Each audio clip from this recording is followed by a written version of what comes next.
Bonjour les amis de tous bords. Ce soir-là, à la place du village de Koki, Baye Massamba avait encore décidé de nous faire voyager par ses histoires.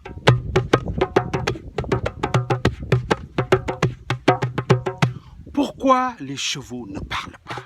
Je vous dis, il fut très longtemps. Les chevaux parlaient le langage des hommes et les hommes parlaient le langage des chevaux. Dans un village, à cette époque, il n'y avait pas de femmes. Toute femme qui entrait dans ce village, malheur à elle, elle allait périr. Dans un autre village vivait une princesse, une très belle fille, la fille du roi, qui était courageuse, qui voulait savoir tout, voulait faire tout. Quand elle mettait les costumes d'un homme, elle ressemblait à un homme. Un jour, elle avait décidé de partir avec les garçons dans ce village où aucune femme n'était permise. Elle a mis ce costume et sur son cheval, elle galopait avec les garçons.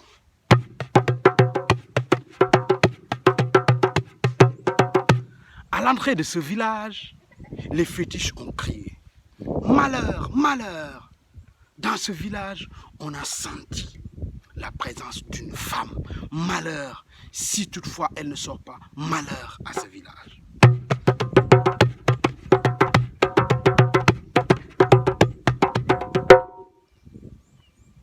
Alors les étrangers sont amenés chez le chef de village qui était là. Et le soir, ils ont décidé de tester pour savoir s'il y a une femme parmi ces étrangers ou pas. Parce que personne ne pouvait distinguer Yassima des autres. Son cheval était là, il savait tout, il comprenait tout. Il a dit à Yassima le soir, quand ils vont vous demander de vous laver avec de l'eau, préfère l'eau froide qu'à l'eau chaude. Quand ils vont vous donner à manger, préfère de la viande crue à la viande cuite. Sinon, malheur à toi. Ainsi proposé, ainsi fait. Yasmina a surmonté cette épreuve. Et le lendemain, dans ce village, ils ont organisé une course de cheval. Une course de cheval a été organisée dans ce village et Yassima a participé à cette course.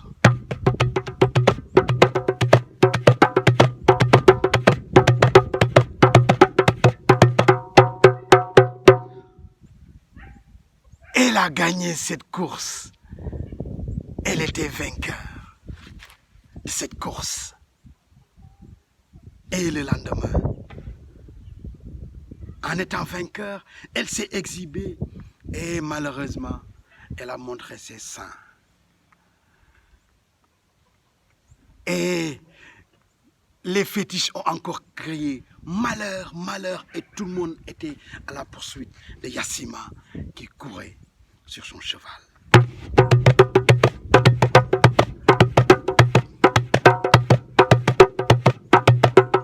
Les fétiches se sont transformés en pluie.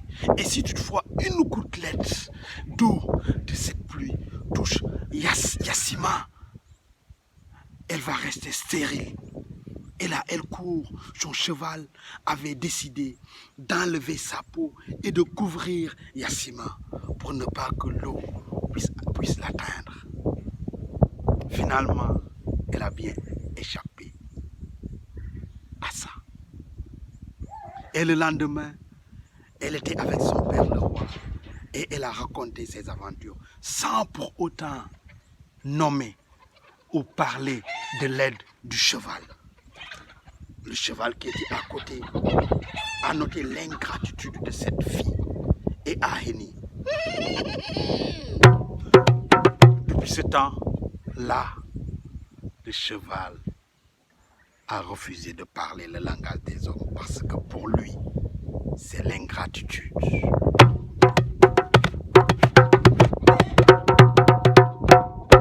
Merci beaucoup les amis. On vous donne rendez-vous demain pour une autre histoire.